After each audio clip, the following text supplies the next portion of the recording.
Good morning, everybody. Thank you so much for joining me on this video. The purpose of this video today, I want to show you what is growing in my garden that I really am loving. And then those are the ones that I'm going to make sure that I take a lot of cuttings and propagate them for the next year. So just to pan out for you to look at my garden. This garden has been in the works since springtime, and I've been really happy with how it has turned out. Lots of sweats have gone into it. Gardening is not an easy thing, and for all of you who garden out there, it's because we love it. That's why we do it. I garden in Zone 7B, Alabama, so fall is approaching, and then of course winter. I do have both perennial and annuals in the garden. First off, let's get started. We'll look at the coleus. Coleus is such an amazing plant. Without any kind of flower, look at the color it brings into your garden. Now, if these were fully more mature, they would actually pan out to be amazingly showcase in the garden. Here's another one that has actually matured, and I've actually had to cut this one back multiple times. The Lime-Time Coleus over there gets really big as well. So coleus, you can do a lot, and they are amazing in the garden. Look at that color without any flowers. The next one I have, of course, I love all of my flower in my garden, but look at this lantana. Look at the compact structure habit. It's not sprawling all over the place. This is definitely you can use for a border, and it'll stay compact and really nice in a mounding habit. I cannot remember the variety, but it is a lantana, and I do know that lantana is invasive in some area, and you may not be able to get it. But here in the south, they are considered annual. They will die back. So I don't worry too much that they will invade our area. But isn't this beautiful? Look at the color variation just within one plant. Here's what they look like when they are just budding out. Look at these tiny little ones at the base too. Those are tiny little flowers that are coming out, and then they start to mature, and then eventually will turn into this beautiful flower. Now they do form seed pods. The new variety I think are seedless, but this one is a seed pod, and I go in and I just deadhead them.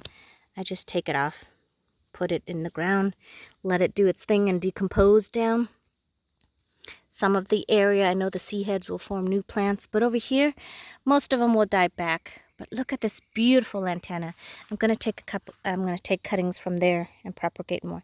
Now I do have two other variety of lantana. I'm going to show you really quickly over here.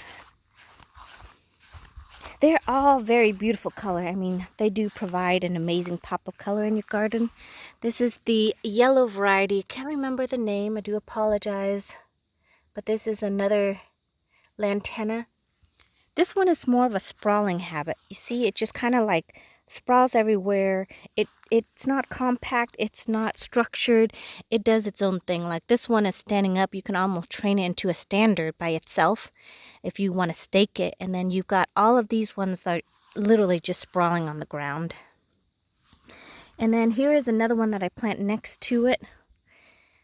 This one is a beautiful, look at that, it's like a sunset color. So these two definitely is not meant to be in a structured garden. They're more of just putting it out there and let it do its thing. It's sprawling everywhere. Like the root system is, the base is right here, but one stem can come all the way out here. Definitely not the structure. Look at this one, just has a tiny flower, while the rest of them are still popping out. So pretty. Such a nice color in the garden. I do have coleus over here. That one I had to cut back. I mean, it was getting so big I couldn't even see the pineapple sage in the background. All right, I'm getting ahead of myself, but that is the two other different variety of lantana that I have. But out of all three of them, I think my favorite one, color and structure-wise, is this beautiful one right here.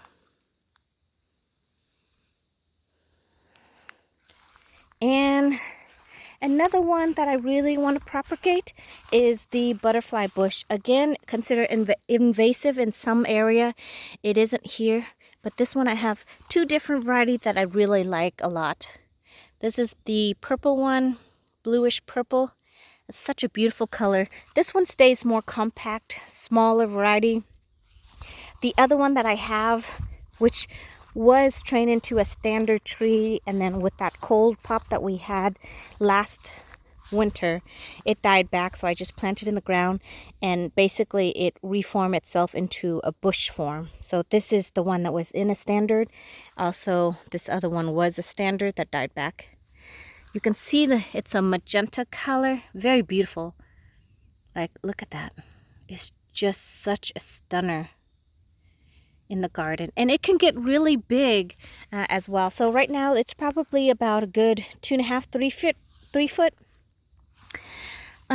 This one I'm going to come in, take more cutting, and grow.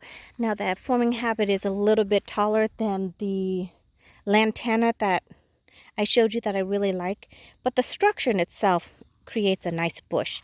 I'm still going to do a couple standard forms, so I do need to grow more. And then if you haven't watched my previous video, there is one on how to train it into a standard while it's more mature. I think that's the easier method than to do it when it's so little and young. You risk the chance of breaking it with the windstorm and stuff. So I just wait until it gets big, and then I select the biggest, largest, sturdiest stem, and that's the one I picked to train into a standard. So another one is going to be this butterfly bush. One more is this beautiful vermilionaire. Now, if you want hummingbirds to come visit your garden, definitely get this flower. This, I believe, is from Proven Winner. This hummingbird, this vermilionaire attracts so many hummingbirds, and they'll fight over this plant. So I have quite a few of them in the garden, and I'm going to definitely grow more. This one will die back. For sure, all the way. Like, it's annual. It will not survive. So I will take a lot of cuttings and propagate it into the garden next year. So that is another one, vermilionaire. I do want to show you all of the roses that I have. They look really sad this year, but this is a Miranda Lambert. It's doing a lot better. It actually has some leaves. Everybody else has literally died from black spots, Japanese beetle, anything and everything that has attacked roses have gotten all my roses, and they look really sad. Over here, I still have some flower. These are the Rio Samba. It's still giving me flowers, but it looks really sad, really bad. In the south, there's just no way to get around it. It's hard to take care of them because, first of all, you have the humidity. And black spots is like the #1 thing. It looks really bad. I know a lot of people in the south has given up on roses, but I still love roses. So I'm not sure. We'll see what we're going to do next year.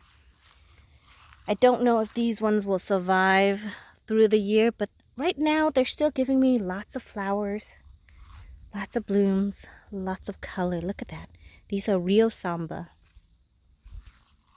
Some more coleus doing its thing. And keep panning out. The sedum is doing really good. I'm actually surprised at how well the sedum did, considering how compact the soil is and it retains so much moisture. The sedum actually has surprised me this year. Look at that beautiful color and structure. Just creates an amazing pop in the garden. Last year in my old house, the sedum has attracted so many pollinators, but this year you can see there's like barely any pollinators on these sedum, which is really weird. So I'm guessing that means that I have enough food in the garden that my pollinators don't even want to touch these guys. So this is where they're starting to color up. The flowers are coming out. Can you see that? Beautiful color. And these ones, they've already matured. All the flowers, there's more flowers that are popping out, so the color starts to turn a little bit whitish. And then if you keep coming down, This is like when it's finally fully mature. Look at that. It looks like a little bouquet. Isn't that beautiful? And these are just sedums. They are no fuss. Love the color that it brings. I just did a quick hedge right along here. So different colors, different variations. You know, when it shows you, look at this one. This is still in its stages where it needs to pop its flower. And then you can see right here is where the little tiny flowers that are coming. And then once it matures, it looks like that. Pretty, isn't it? Now, Angel Trumpet has been doing great in the garden this year. This is one Angel Trumpet. Look at all these seed pods that are still coming out for me. So I'm really enjoying it. They have actually produced quite a bit of flower. Once I give it enough water, they've been going strong this whole entire summertime. Look at how beautiful they are. Like, it looks like little ballerina skirts. And I've got more seed pods, more flower pods, I mean. And this is a new one that's coming out. Now the yellow one is doing really good, so definitely propagating more of that. But the pink one has not been doing as good as I like, and I'm not sure why.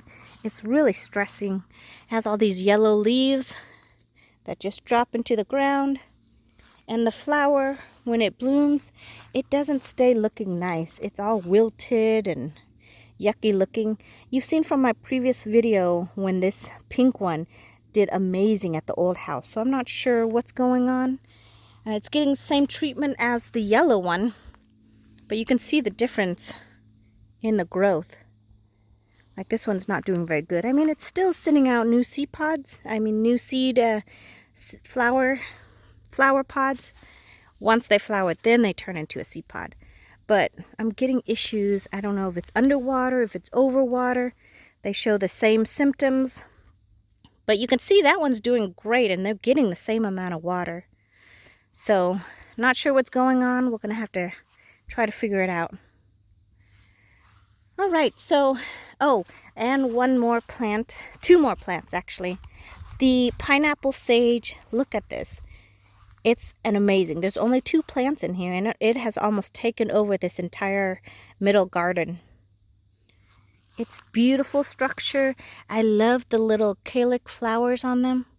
It's like a red hot lipstick color. Look at that. It just pops in the garden. And hummingbirds love this as well. They fly in to the little neck, and then they get all the nectars that they want. But it's so beautiful. And the smell of it, I mean, can't go wrong with the smell there. So another one would be pineapple sage. They will die back, so I'm going to take some cutting. And then last but not least will be my hardy hibiscus. This is Midnight Marvel. Beautiful, beautiful red flower. Look at that. Beautiful plant. It is actually almost 5 foot in height, and width is probably what, a good 3.5 in width wise. It still has so many little flower heads. Look at all these new pods coming in. Give me more flowers, as well as old spent one. The flower itself only lasts for a day. Look at this one. This one's ready to go in. It's like, I'm ready to take a nap. See, this is the one that flowered yesterday. And it has officially succumbed. So what I do is I go in and I deadhead. You can see here where the stem is. There's a distinctive area between these 2 nodes where you can just snap it off, and it comes right off. No fuss about it. So it still looks pretty, but I just let it drop in the ground. You don't have to, but if you let it just fall off on itself, it may get caught on a plant, on a stem, and it kind of moldy up that stem, kind of like over here. See, if you let it just fall off on its own, it kind of gets the stem all moldy and yucky. So I usually come in and I deadhead it as I walk through my garden. No biggie. but definitely worth the flower power. This one has been amazing this year. Let me see. Another one would be over here. I have this beautiful looking flower. The only thing about it is that they get taken out by caterpillars and little stuff that gnaws on the leaves. So the leaves, this is what they're supposed to look like. And once they get eaten, this is what they look like. So it's kind of a mess, but honestly, well worth it. Look at this little beautiful, let me see, can you see that? It's a little beautiful flower that will probably come out tomorrow. This is the flower that's coming out right now. Beautiful color. So that's Midnight Marvel for you. So I'm definitely propagating this one for next year. I'm going to go in and remove this one really quickly. See where the joint is? Just snap it off right there. And that is it in my garden. Definitely those are the plants that I'm going to concentrate on the most. And everything else, I might do a little bit here and there. But just going to leave it as is. I'm not going to concentrate on as much as I will the ones that I really want to get. Alright everybody, I hope you are doing well, and thank you so much for joining me on this video. I look forward to seeing you in the next video. Goodbye everybody, have a great weekend.